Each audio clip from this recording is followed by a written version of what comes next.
Bien. Eh, Hemos preparado, o he preparado para hoy, todo el tema de diseño, un resumen de diseño. Ya hemos revisado. ¿No? Sé que es un poco tedioso volver a repetir, supongo que dirán lo mismo, pero lo mismo vale la pena repetir, ¿no? Porque de este tema que ustedes propusieron ha salido el problema de investigación. Del problema de investigación ha salido la pregunta de investigación.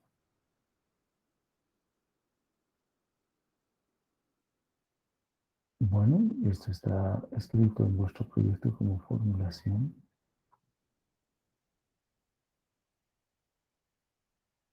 El problema necesita una solución y la pregunta necesita una respuesta. Eso ya lo saben. Tanto la solución como la respuesta la hemos plasmado en los objetivos de investigación y hemos completado con la hipótesis. Porque en la hipótesis inclusive está plasmado el resultado. El resultado es la respuesta, ¿no? El resultado probable. Bien, pero este resultado probable se tiene que confirmar o rechazar, ¿no? Se tiene que confirmar o rechazar. Bien, hasta la hipótesis, todo esto es teoría. Ahora necesitamos ejecutar. Ejecutar la investigación.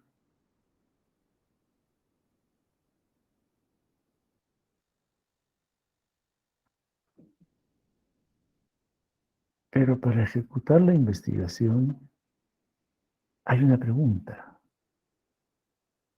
¿Cómo ejecuto la investigación? ¿Cómo lo voy a hacer? ¿Qué es lo que debo hacer? Porque hasta este momento, en mi capítulo 1 y en mi capítulo 2,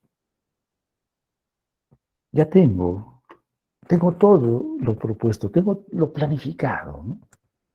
No es un término que hemos usado, pero es comprensible decir, hemos planificado. Ya saben ustedes por sus estudios de gerencia, que planificar es tomar una decisión antelada. Entonces ya hemos dicho, voy a planificar todo lo que debo hacer dentro de mi investigación y por eso, a partir del tema, he argumentado el tema, he argumentado el problema, he identificado cuál realmente es el problema y por eso he hecho la pregunta, he planteado parcialmente la respuesta a la pregunta de investigación y la solución al problema de investigación con los objetivos, porque en los objetivos he dicho eh, determinar tal cosa, o realizar tal cosa, probar tal cosa, identificar tal cosa. Estoy dando una respuesta parcial. Y en la hipótesis ya no he dicho identificar tal cosa, ya no he dicho demostrar tal cosa. He afirmado y he dicho, el fenómeno que estoy estudiando se comporta de esta forma. He hecho una afirmación. Entonces, esas dos propuestas se han complementado y me dan ya todo el panorama de lo que quiero lograr. Y para poder lograr lo que estoy pensando como investigación, pues tanto en los objetivos con la hipótesis, en los objetivos como en la hipótesis, están contenidas las variables. Las variables, ¿no? Y a las variables, si ponemos aquí las variables, ya las hemos definido,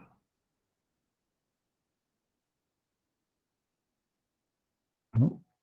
Ya las hemos definido. Sabemos perfectamente qué son nuestras variables y qué significan. A las variables las hemos relacionado con otros trabajos de investigación parecidos.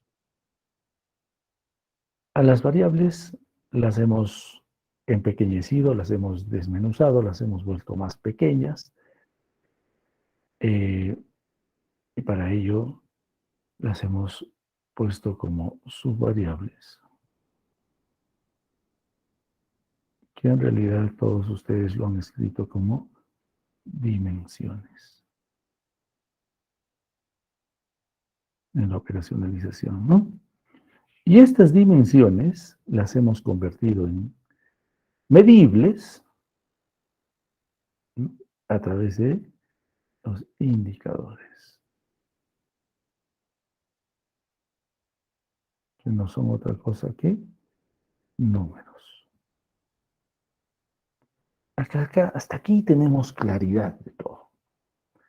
Hasta acá sabemos cómo he llegado hasta este punto, planteando teóricamente el argumento y el sustento de mi proyecto de investigación.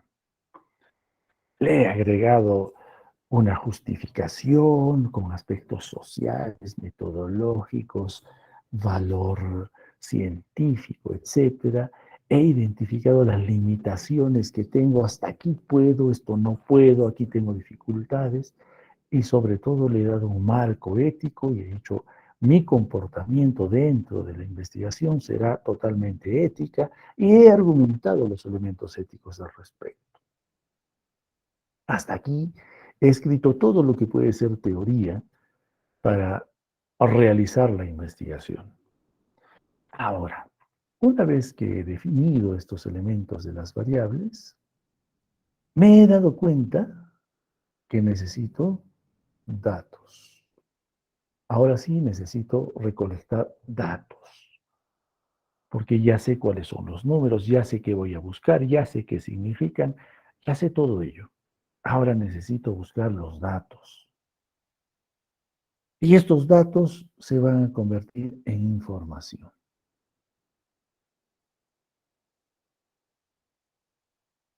Pero ¿cómo voy a buscar los datos? ¿Quién me va a dar los datos? ¿Cómo voy a hacer la recolección de datos? A través del instrumento de recolección, que dicho sea de paso, será la siguiente o subsiguiente clase. Y a partir de ahí sí empezamos la revisión de todos, porque hasta ahí sí hay argumento para revisar. Hasta el momento, si reviso, solo vamos a revisar un avance, pero va a quedar un vacío importante. Entonces, la revisión de los proyectos tiene que ser por lo menos hasta el diseño, en donde todos tengan claridad de lo que están haciendo. Ese es el punto. Bueno, entonces, por un lado, tenemos el instrumento. Muy bien. Pero este instrumento, eh, ¿cómo construyo? ¿Cómo propongo? ¿En base a qué? ¿Qué elementos va a tener el instrumento? Los datos que yo recoja, ¿qué tipo de datos voy a recoger? La información que generen los datos, ¿cómo voy a procesar?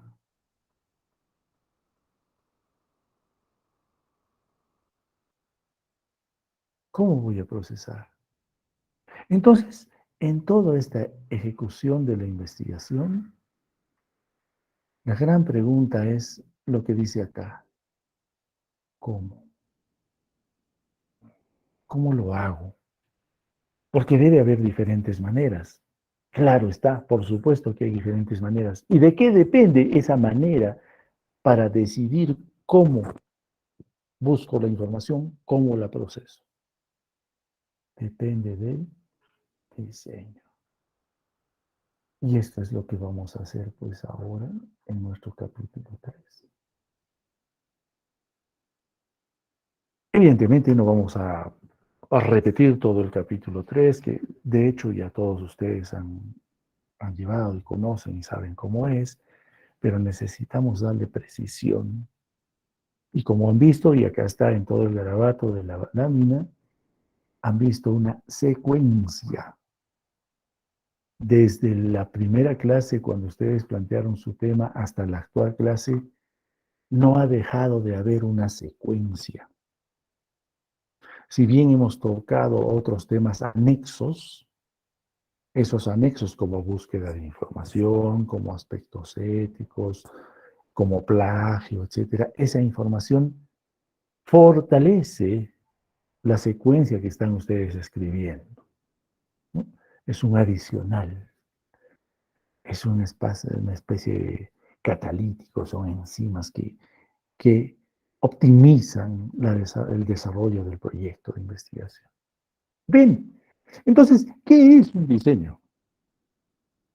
¿No?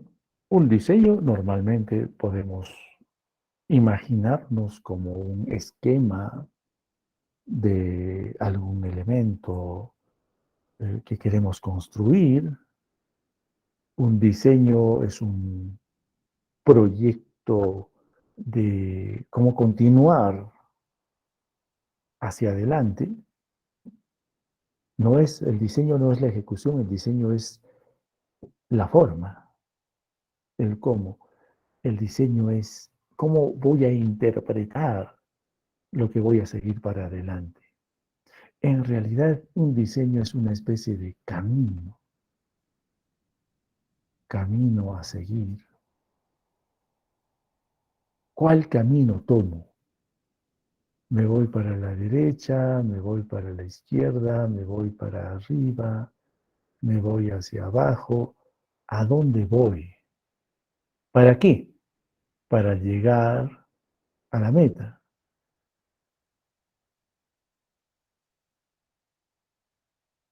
¿Y cuál es la meta? La meta es el objetivo, el logro del objetivo.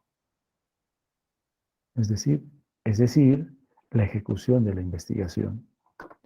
Ese es esa es la perspectiva de un diseño. Por consiguiente, vamos a ver de que tenemos dos tipos de diseño de investigación. Tenemos los diseños observacionales y los diseños experimentales. Para los que hacen o han hecho ya epidemiología, seguramente hay una pequeña variante que la vamos a ver de acá a unas 10 o 15 láminas más. Una pequeña variante que no les va a confundir, simplemente en su momento les voy a decir por qué es esa diferencia entre la investigación normal, común y corriente, y la investigación epidemiológica. No se olviden que nosotros en la facultad, en todo caso, con quienes habla, hacemos epidemiología clínica. Nosotros no hacemos epidemiología de campo, ¿no? En todo caso, no están formándose para ir a intervenir y a cazar mosquitos, no. En epidemiología se están formando para investigar, para demostrar los efectos causales, causa-efecto, etc. Bien, entonces, los diseños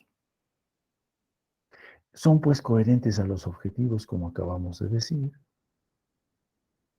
Pueden considerar la variable causa porque siempre hay algo, perdón, borramos esto, hay una causa, una etiología que va a producir un efecto,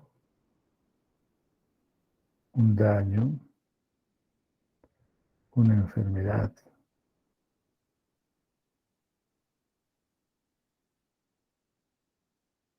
¿Y cuál es esto?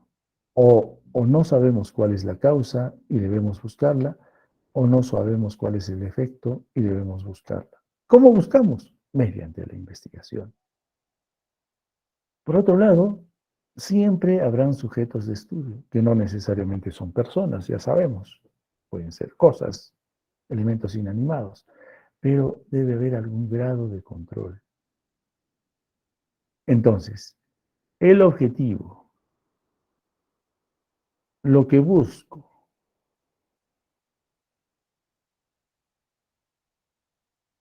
el grado de control de mis variables, van a determinar qué tipo de diseño voy a utilizar. Entonces, los diseños tienen la finalidad de describir los hechos, de describir las asociaciones, demostrar las asociaciones, y hay algo que no está aquí, que es demostrar la correlación. Entonces, fíjense, si solo voy a hacer un descriptivo, si voy a hacer una asociación o voy a hacer una correlación, no es lo mismo. Es como si ustedes van a entrar a un edificio de 10 pisos, bueno, sin ir lejos en la universidad. Si vuestra clase es en el segundo piso, posiblemente van a ir por las escaleras. Y si vuestra clase es en el octavo piso, posiblemente van a ir en el ascensor. Al final llegan al mismo objetivo, pero el camino es distinto, no es lo mismo. ¿Mm? Si van a ir a hacer clases en La Arapa versus hacer clases en Collana, sí van a tomar un vehículo, el que ustedes tomen, va a tener un costo, va a tener un tiempo determinado de transporte, van a llegar al mismo objetivo, pero no es lo mismo. Son diferentes caminos, ¿no? Entonces, ese es el hecho del diseño de investigación. El diseño me va a permitir llegar adecuadamente al objetivo. Y para llegar adecuadamente al objetivo debo tomar el camino correcto. ¿Y qué significa en investigación el camino correcto? Por ejemplo, significa el tipo de instrumento que voy a usar. Por ejemplo, significa eh, la, la, las pruebas estadísticas que voy a utilizar, ¿no? Significa todo ello. El procesamiento de datos, etcétera.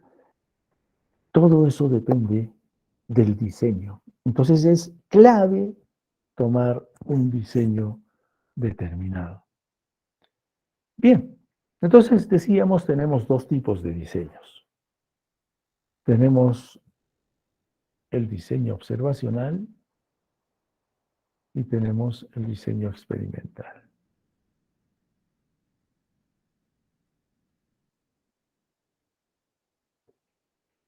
Bueno, ¿cuáles son los diseños observacionales? Tenemos dos tipos. Los diseños observacionales con grupos de control y los diseños observacionales sin grupos de control. A ver. Ahí está, ¿no? Entonces tenemos los que tienen grupo de control y los que no tienen grupo de control. A su vez, los que tienen grupo de control pueden ser, sí, voy a exponer, voy a someter a exposición a los sujetos de estudio, y la exposición generalmente es a futuro, generalmente digo, no siempre. Entonces será un estudio de cohorte o una investigación de cohorte. Sí, tengo grupo de control, pero voy a medir a mis sujetos de estudio por el efecto. ¿Qué es el efecto? es el daño. En otras palabras, ¿qué es? La enfermedad.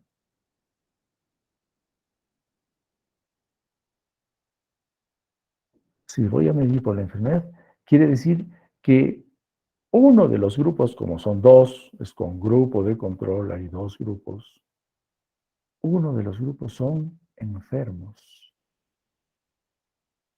Este será un diseño o un estudio de casos y controles. Si son enfermos, ellos ya tienen la enfermedad, los estoy encontrando enfermos.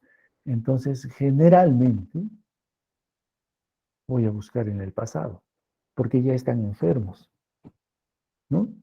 Necesito saber cuándo se enfermaron, desde cuándo fue su diagnóstico, etcétera, etcétera, etcétera. Eso ya dependerá de los objetivos de la investigación. En cambio, si tengo un diseño observacional algo más concreto, quiero decir relativamente más simple, entonces voy a tener estudios de seguimiento. ¿A quién le sigo? Claro, puedo seguir en el pasado, pero generalmente hago un seguimiento al futuro. Ese será un estudio longitudinal, un diseño observacional sin grupo de control longitudinal. Pero si no voy a hacer un seguimiento, voy a medir una sola vez a mis sujetos de estudio, una sola medición. Por consiguiente, no es ni futuro ni pasado, usualmente es presente, ¿no?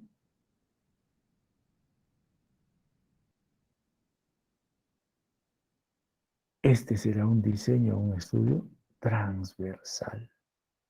Este es un estudio epidemiológico por definición. En epidemiología seguramente les han enseñado los estudios transversales. Bien, he ahí los diseños observacionales. Vamos a darle un poco de detalle a cada uno de ellos. Si empezamos por los diseños sin grupo de control y dentro de ellos el estudio transversal que habíamos dicho es el epidemiológico,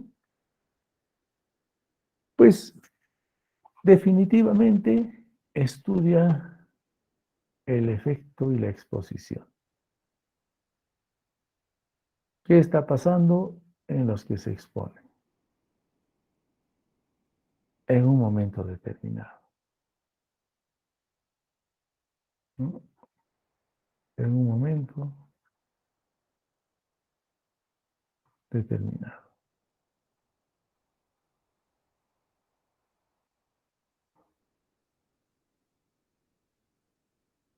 Son los estudios de prevalencia. Y si es un estudio de prevalencia, entonces es un estudio epidemiológico.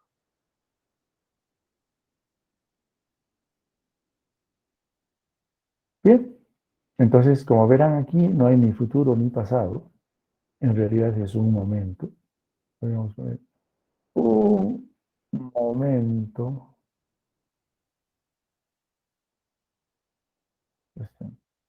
Un momento determinado en el tiempo. Hay algunas variedades que no las vamos a ver aquí porque son ya netamente epidemiológicas. Sí, porque podrían ustedes estar en este momento pensando y decir, ¿podría haber un estudio de prevalencia de 3 meses, de 4 meses, de 5 meses? Sí, claro que sí, pero tienen sus particularidades, que eso ya es epidemiología, realmente no vamos a entrar hasta ahí. Bien, entonces hacemos un seguimiento, dependiendo si queremos medir a sanos, queremos medir a enfermos o queremos comparar entre ambos.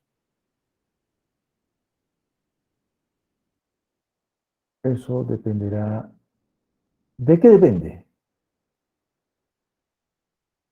¿De qué depende todo esto?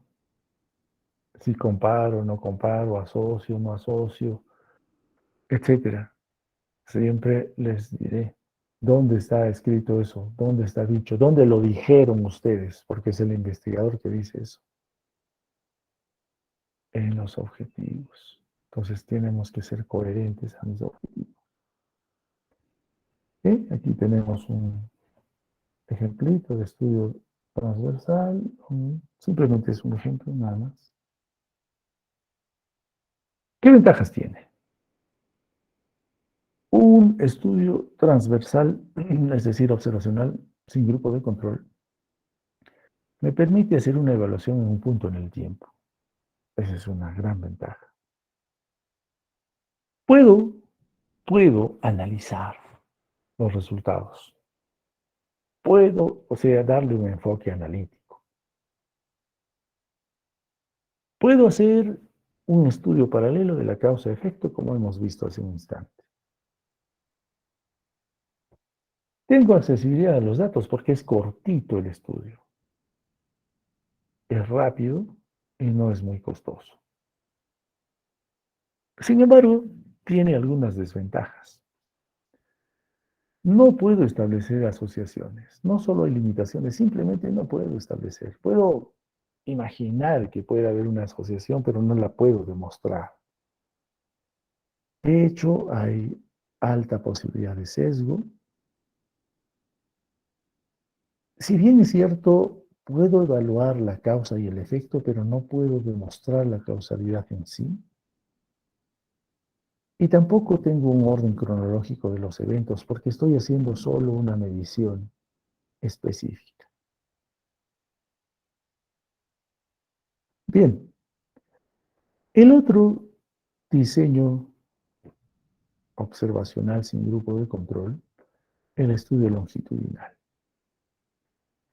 Bueno, no olviden, si ustedes están haciendo un longitudinal, que primero deben tener un diagnóstico basal. ¿Se dan cuenta cómo van cambiando las cosas? Entonces no es que yo tengo un diseño uniforme y a todos les hago el mismo análisis y utilizo los mismos estadísticos. No, no, es diferente. Y eso he pretendido explicarles en la primera lámina que hemos revisado. Entonces debo tener un diagnóstico basal. ¿Qué quiere decir? ¿Cómo estoy encontrando en este momento? Si quieren hacer un paralelismo, hay algunos profesores que les gusta tomar lo que se llama el famoso pretest. En la primera clase del curso o la segunda clase del curso, el profesor se le ocurre y les toma un examen, ¿no? Y bueno, la mayoría pues no tiene una buena nota. Primero porque fue sorpresa y segundo porque recién van a estudiar el curso, lógicamente. Ese es un diagnóstico basal, ¿no? Saber cómo encuentro las cosas y a partir de ello medir. Esa es una característica del estudio longitudinal, ¿no? Un punto de partida, si quieren entenderlo de mejor forma. A partir del cual iremos registrando los cambios. El registro de los cambios necesariamente es en un periodo, claro, un periodo de observación. Y para registrar tendré que hacer varias mediciones en un horizonte temporal.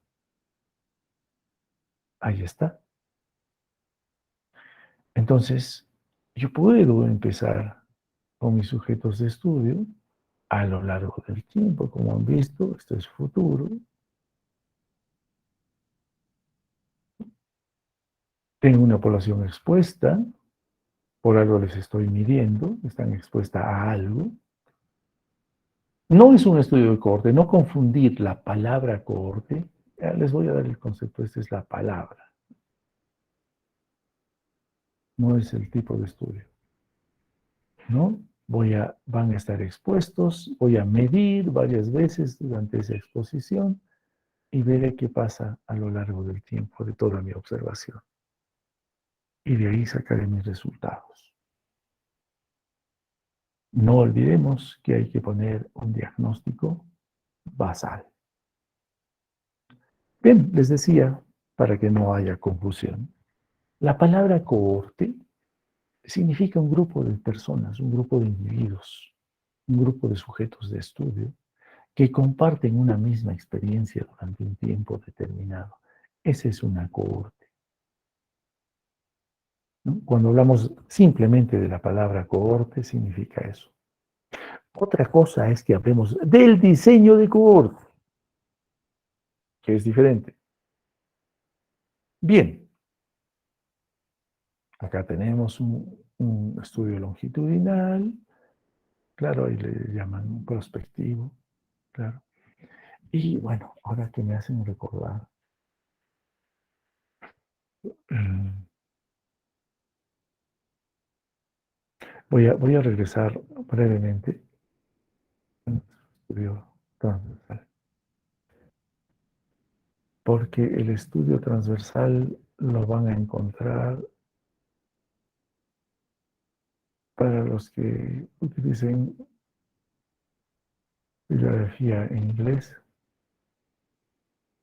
como los estudios Cross-Sectional Study. Ese es un estudio transversal. Me olvidé, bueno, pero ahí está, para que no tengan eh, dudas al respecto. Regresamos aquí y pasamos. ¿Cuáles son las ventajas de un estudio longitudinal? Me permiten determinar la incidencia lógicamente. No se olviden que la incidencia son, ¿qué cosa? Los casos nuevos.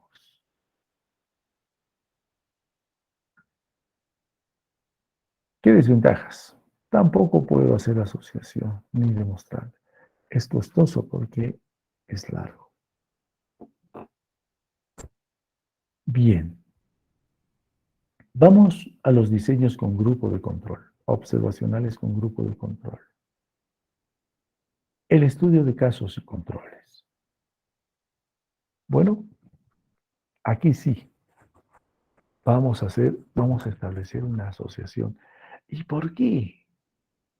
Claro, para que asociemos, para que haya una asociación, tienen que haber por lo menos dos elementos. ¿No es cierto? Si no, ¿qué voy a asociar? Por eso son con grupo de control. Entonces, mínimamente hay dos grupos. Y por supuesto, vamos a asociar las variables. Y es a partir de la presencia del efecto, como habíamos dicho anteriormente. El efecto es el daño, el efecto es la enfermedad. Es decir, la persona ya la encontramos así y en ella vamos a hacer el estudio. Y compararemos con otro grupo, que es el grupo justamente de control, que no tienen la enfermedad. Usualmente, como ya encuentro al enfermito, usualmente me refiero al pasado, ¿no? Acá están los enfermos, acá están los no enfermos. Los enfermos están expuestos a determinado riesgo, ¿no? Y hay enfermos que no están expuestos a ese riesgo. Los no enfermos están expuestos a un riesgo y los no enfermos también están no expuestos al riesgo. Y vamos a ver qué pasa con ellos. Luego del estudio, ¿qué pasa? Los enfermos se enferman más, los expuestos se enferman más que los no expuestos, o los no expuestos se enferman más que los expuestos. Los que no tienen enfermedad, ¿cuántos de los que no tienen enfermedad se convierten en enfermos? ¿Cuántos de los que no tienen la enfermedad terminan el estudio sin tener la enfermedad? Etcétera, etcétera. Entonces ahí hago una asociación. ¿Qué cosa asocio? Voy a asociar qué pasa entre los expuestos y no expuestos.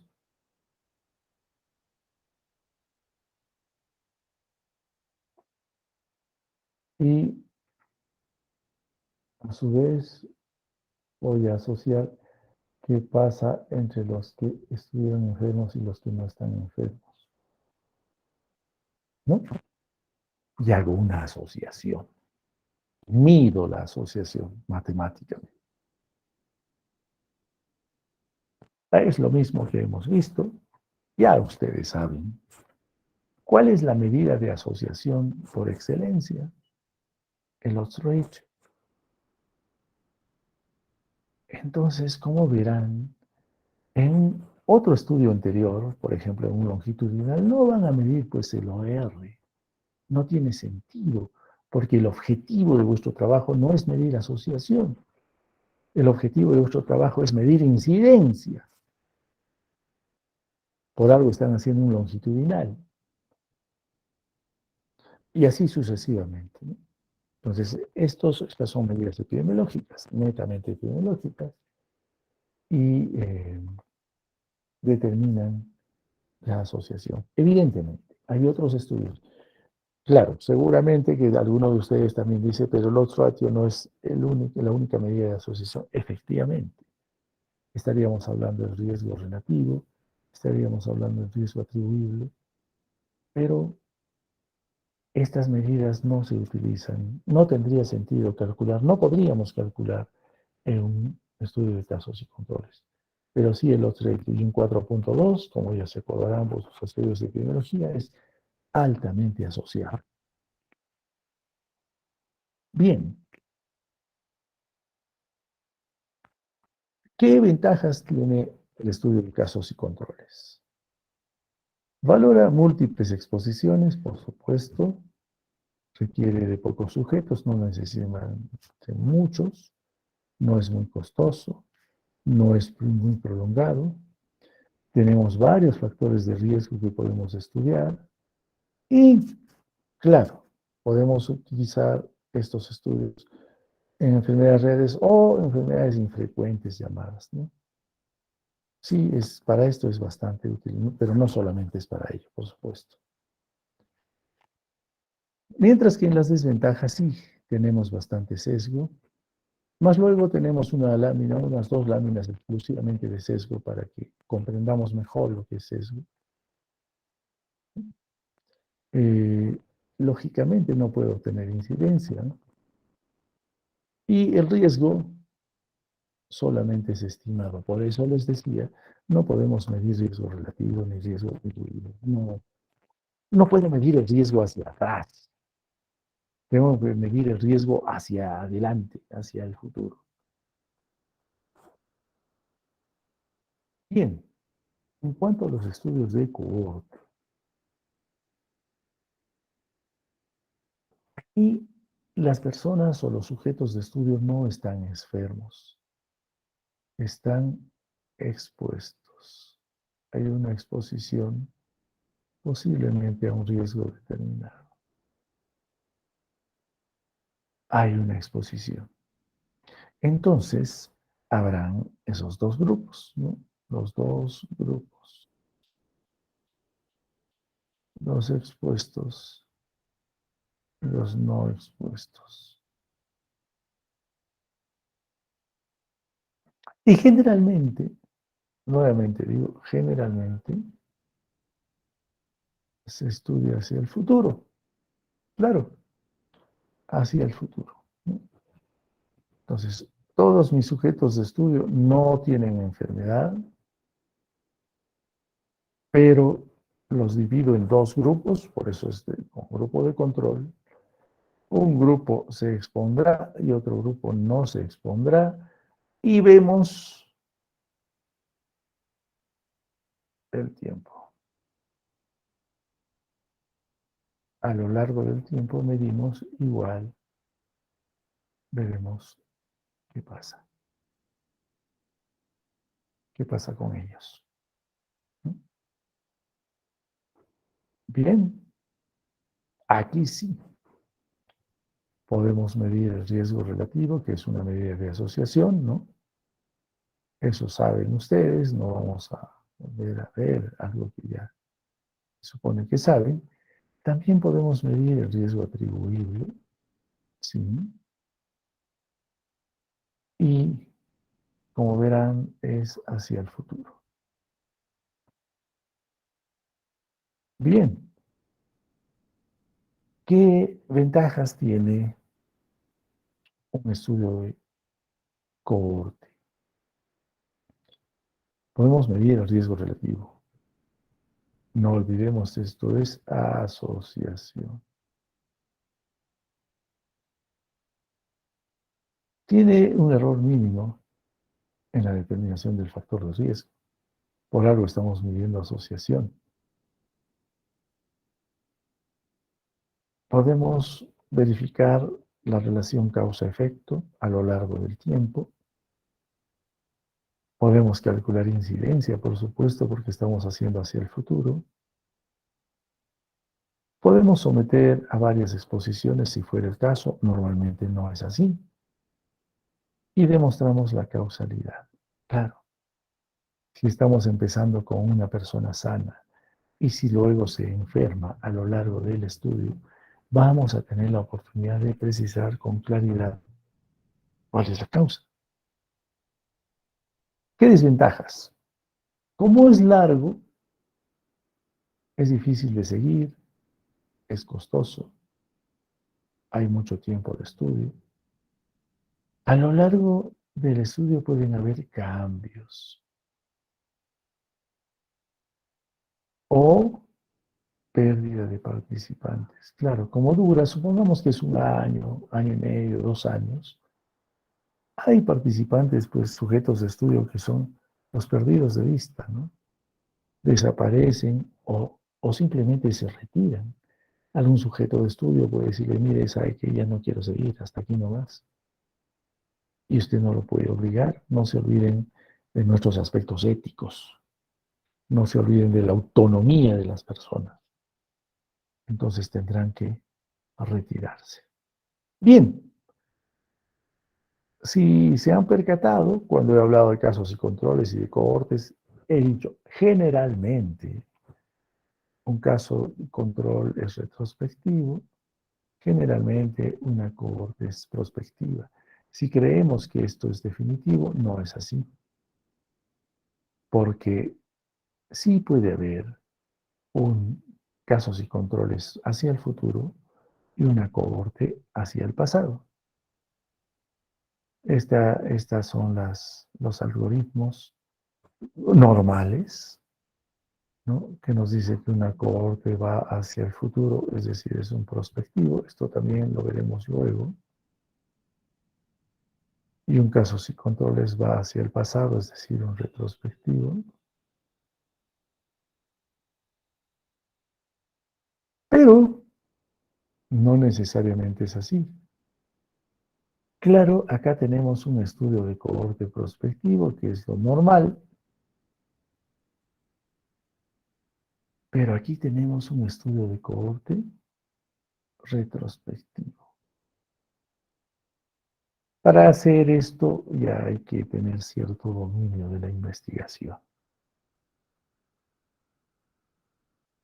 ¿no? Acá tenemos un estudio de casos y controles normal, por decirlo el más frecuente, pero acá tenemos un estudio de casos y controles prospectivo, como verán. Entonces, no es definitivo. Evidentemente, reitero, para esto hay que tener ya cierta experiencia en investigación. Acá hay otro, un casos y controles prospectivo. Bien, y antes de pasar al segundo tipo de diseño, al diseño experimental, les había comentado que vamos a ver qué cosa es un sesgo en investigación, porque se habla mucho de sesgos en investigación y lo que hay que tratar es de disminuir estos sesgos, controlar las variables confusoras, es decir, las que generan sesgo. Bueno, fríamente hablando, un sesgo es una tendencia a subestimar.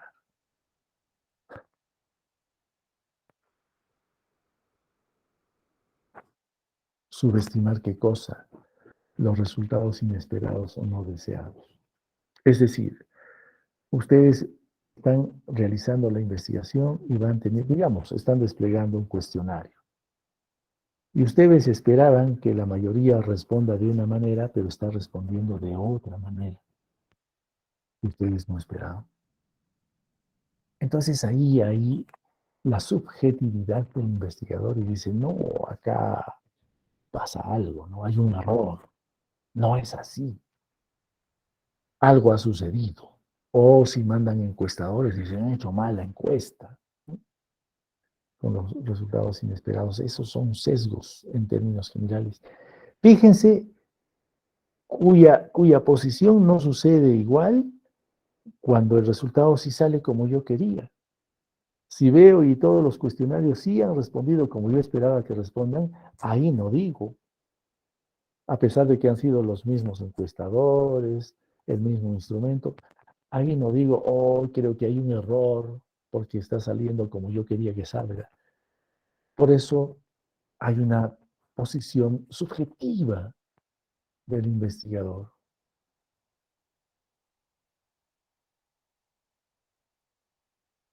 Y por consiguiente, si se fijan en esta imagen, si vemos a través de los lentes, vemos claramente lo que hay en el fondo. Y si nos quitamos los lentes, vemos de manera borrosa.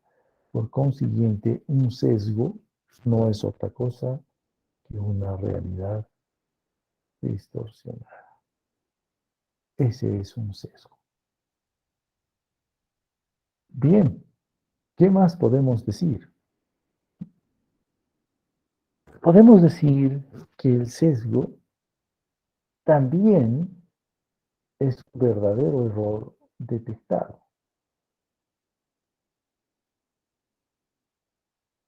en los resultados, ¿no? Y que pueden deberse, cuando es un verdadero error, ¿no? Puede deberse porque se ha recolectado mal, porque se ha analizado mal, porque se ha interpretado mal o porque tengo una revisión de datos insuficiente. O sea, hay varias razones por las cuales se podría presentar este error. ¿Y qué tipos de sesgos tenemos? Esto seguramente lo han estudiado en su curso de metodología. Simplemente estoy pretendiendo recordarles.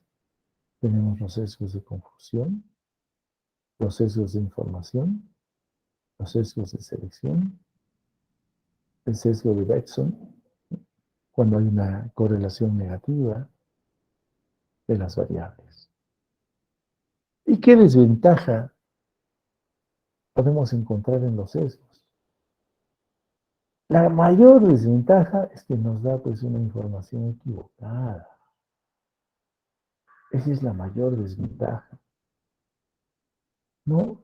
Los errores pueden continuar como errores sistemáticos, que son difíciles de borrar porque son sistemáticos, ¿no? Y nos va a distorsionar si quisiéramos calcular algún indicador sanitario como incidencia o prevalencia, entre otros, ¿no? Entre otros.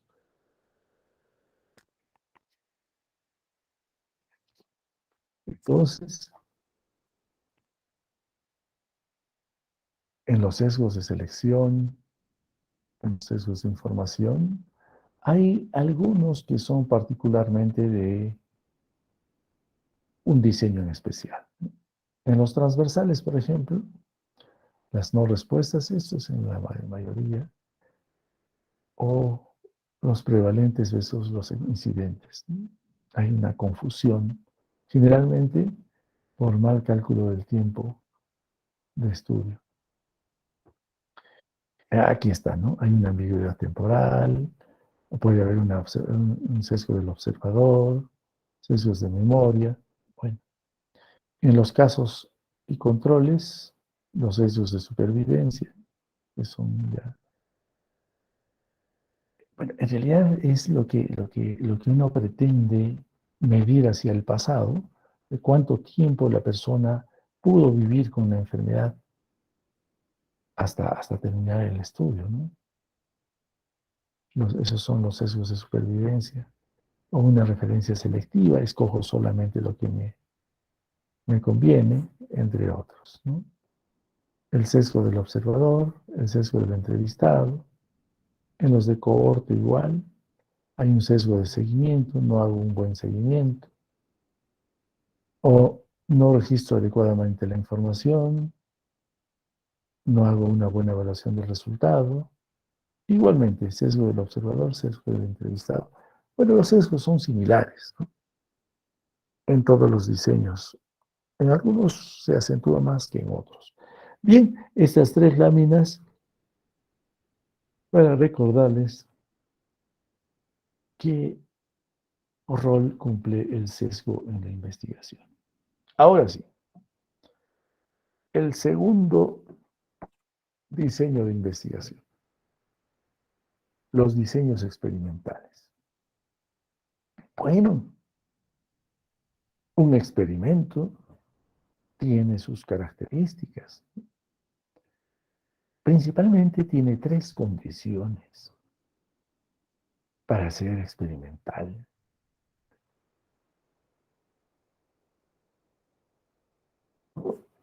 Bueno, antes de ello, comentaremos que un experimento en general es cuando uno genera, provoca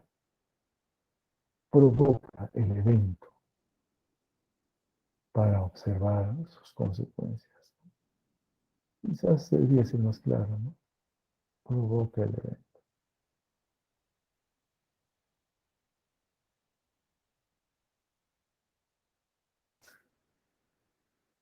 ¿Mm? Entonces, si voy a provocar, voy a manipular las variables. Voy a manipularlas para ver qué pasa. Y debo tener un grado de control importante.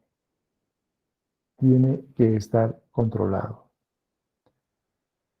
Si no hay control, se sale del control, valga la redundancia, y ese es un verdadero problema.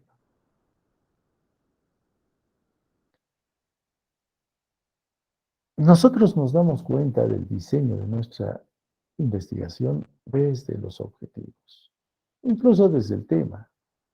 Ya sé, como con el objetivo yo sé lo que quiero lograr, ya sé cuál va a ser mi diseño.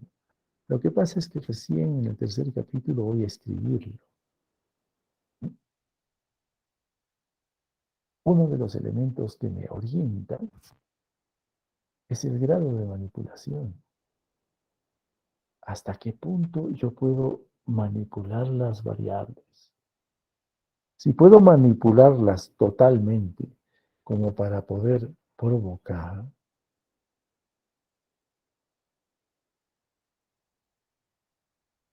por supuesto que será experimental. Y si no puedo manipular las variables, no es pues experimental desde ningún punto de vista. El grado de control de los objetos de estudio, ¿no? El grado de control de las variables extrañas, es decir, un grado de control en general de todo el proceso de la investigación. Bien, les decía que para la investigación de diseño experimental hay tres condiciones básicas que se deben definir. Primero, que debo tener una medida basal. Ya sabemos qué cosa es. Debo tener un grupo de control. Y mis sujetos tienen que estar aleatorizados, necesariamente aleatorizados. Ya de todo esto, la consecuencia de todo esto, de estas condiciones previas, será el grado de control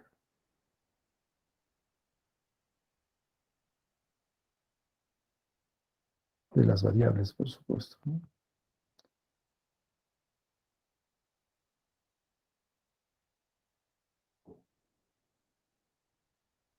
Bueno,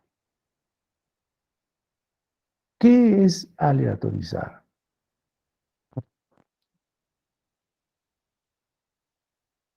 Para los que leen inglés, ya saben que es random.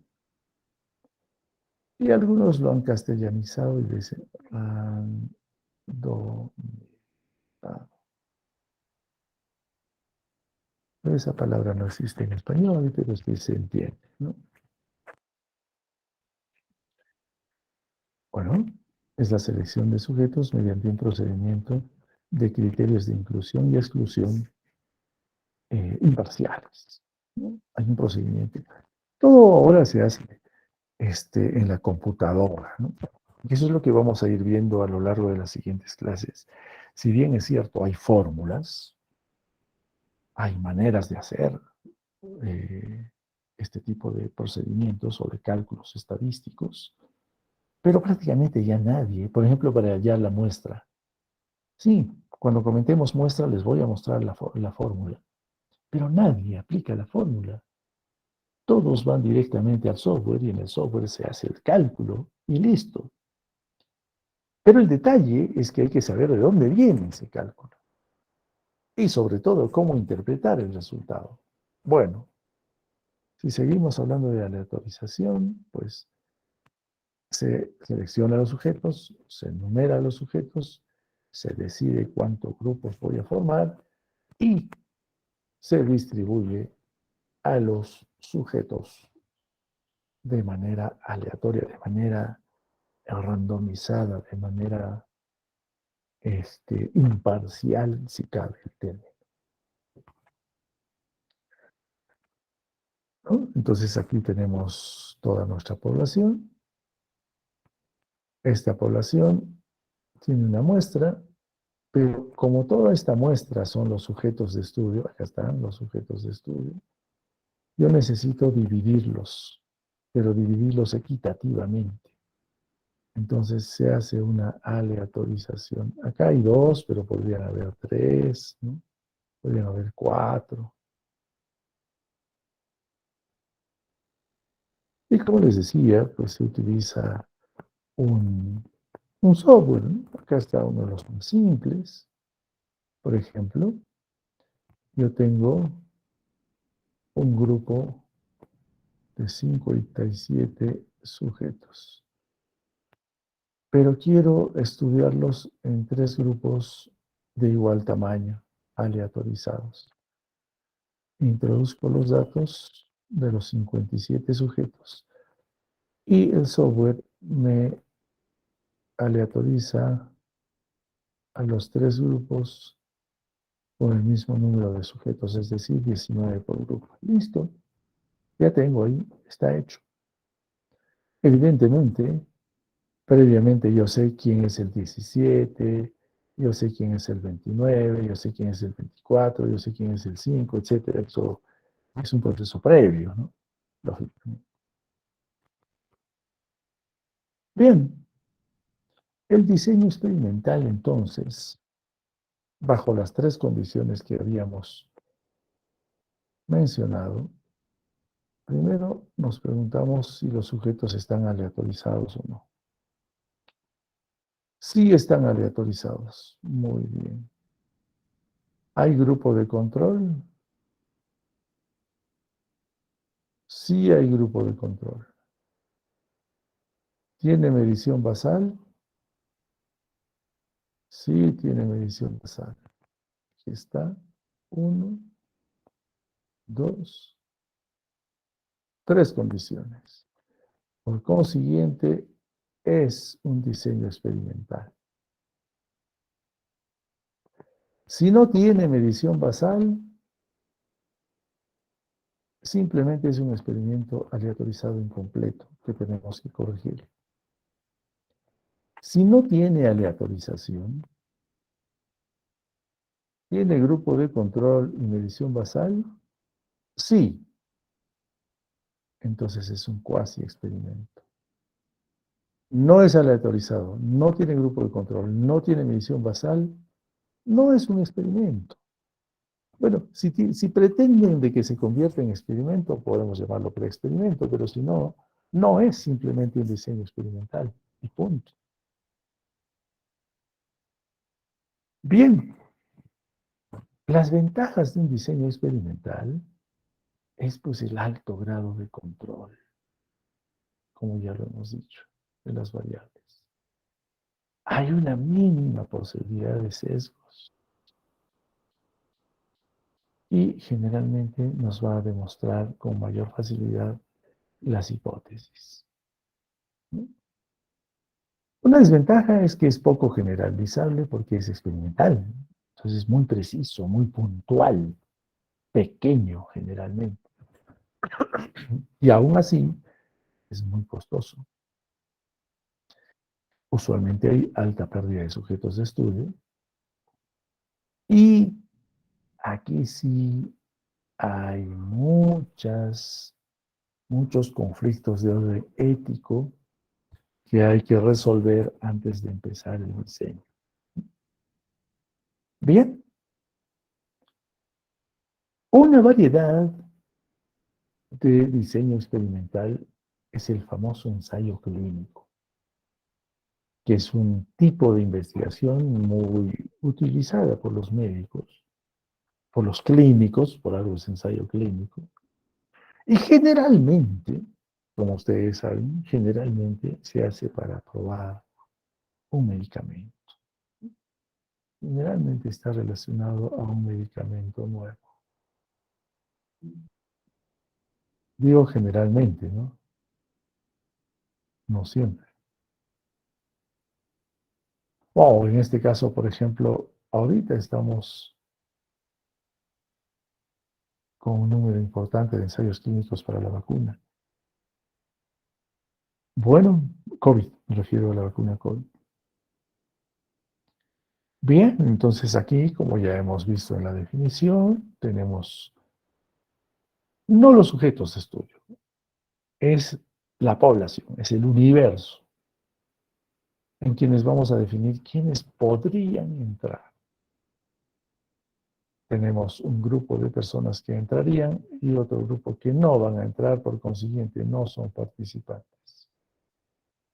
Estos que van a entrar se convierten en participantes. A ellos los aleatorizamos. Entonces va a haber un grupo que recibe el tratamiento realmente y un grupo de control, ¿no? Entonces este grupo va a recibir el medicamento.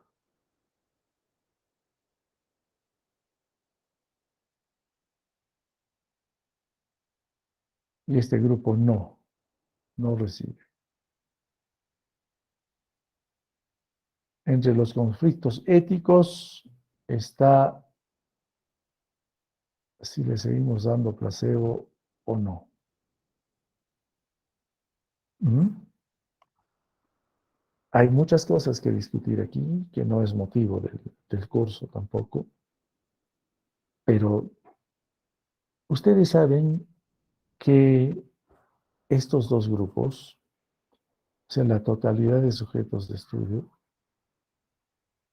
ellos no saben, ellos mismos no saben quién recibe el medicamento y quién no lo recibe. En concreto, todos piensan que están recibiendo el medicamento.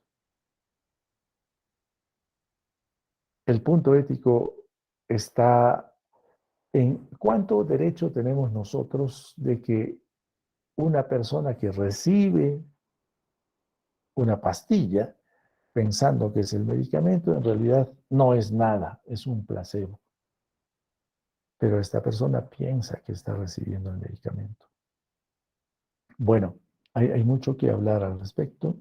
Como les comentaba, no es el espacio en este momento.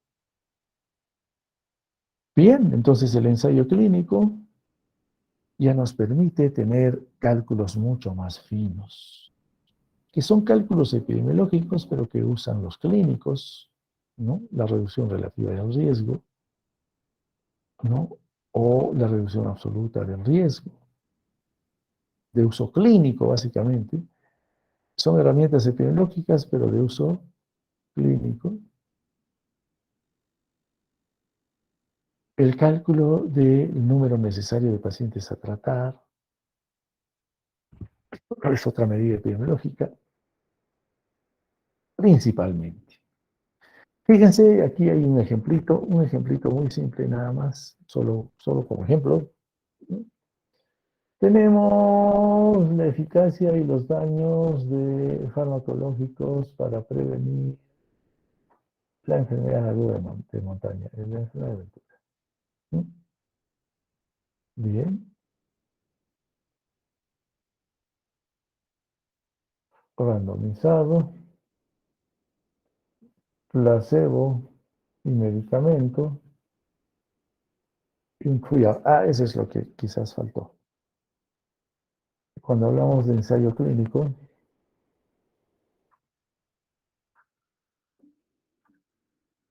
hablamos de un estudio tipo trial.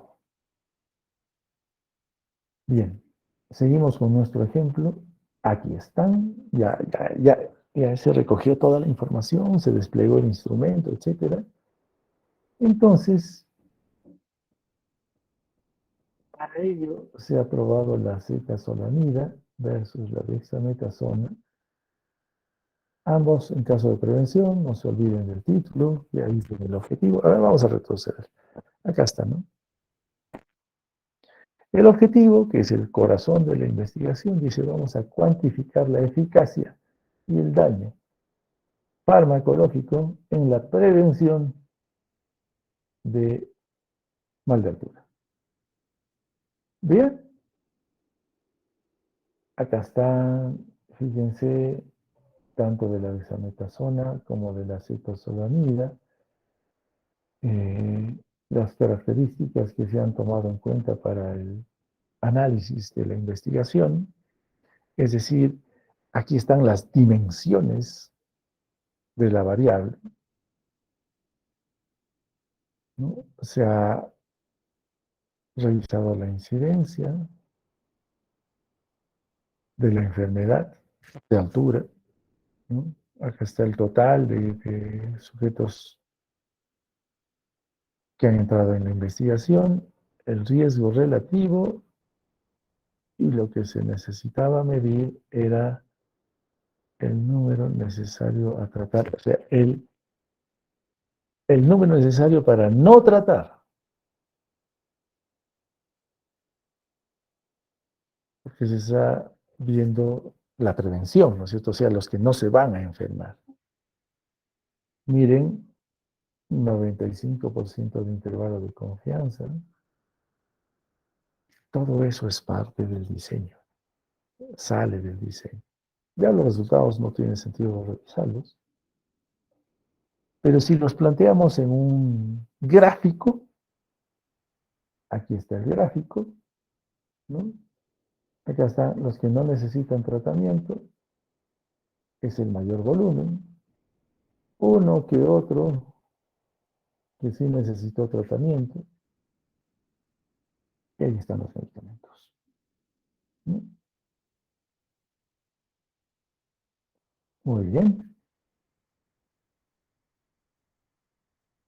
Y les comenté al inicio, sin ánimo de confundirlos, muy brevemente, voy a mostrarles los diseños de investigación epidemiológica, ¿no? ¿Cuál es la perspectiva epidemiológica para la investigación? Que seguramente lo han hecho en su curso, pero para que no haya confusión si eventualmente alguno de ustedes está trabajando en un estudio epidemiológico, que de hecho algunos de vuestros estudios son epidemiológicos. Bien, bajo esa perspectiva se simplifica un poquito más. Miren, sigue siendo lo mismo. El primer diseño siempre sigue siendo observacional y en el segundo le ponemos diseño de intervención. Pero en el diseño de intervención está el experimental y está el cuasi experimental. Por consiguiente, a partir de aquí pasa a ser lo mismo que hemos revisado. Esa es la pequeña diferencia.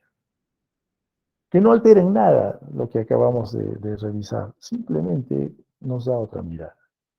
En los observacionales, lógicamente, están los transversales dentro de los descriptivos.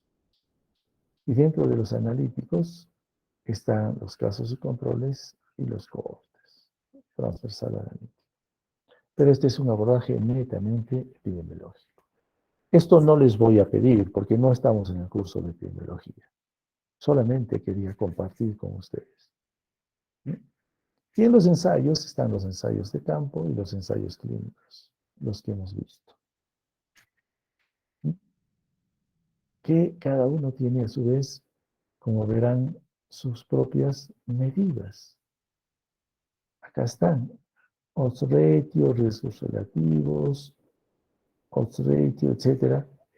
Va a depender del tipo, del diseño que uno está estudiando para que a su vez podamos utilizar un estadístico o un indicador epidemiológico de asociación mucho más preciso.